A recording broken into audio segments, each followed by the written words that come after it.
আচ্ছা কোনোদিন এরকম হয়েছে তোমার কেনা ড্রেসই তুমি দু চোখে সহ্য করতে পারছো না?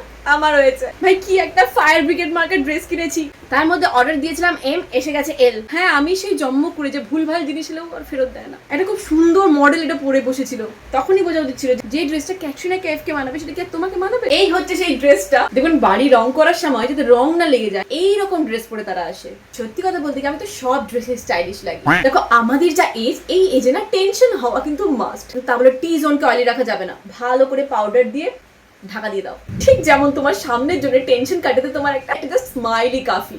এইটা নতুন কিনলাম, রেনের পিএইচ ব্লাশ, কালো রঙের ব্লাশ। ও জানি জানা ঢুঁড়ে তুঝে দিবানা, বাকিটা নাকে ঘষে নি। কি সুন্দর গন্ধ।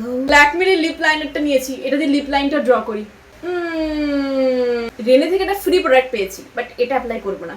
এই বিচ্ছিরি রকমের কালো লিপস্টিকটা, লিপস্টিক আবার কালো, এই দেখো পুরো কালো। অ্যাপ্লাই করার পরে যখন তুমি তোমার নতুন বয়ফ্রেন্ডকে বোঝাতে চাও তোমার লিপটা এমনিতেই গোলাপি, তখন এটা ইউজ করো। তোমার যদি গলাটা খুব ফাঁকা ফাঁকা লাগে, এর সাথে অনেক ধরনের ডেন্টি জুয়েলারি পড়তে পারো, বাট না আমি পড়বো না, আজকে আমি সো সিম্পল।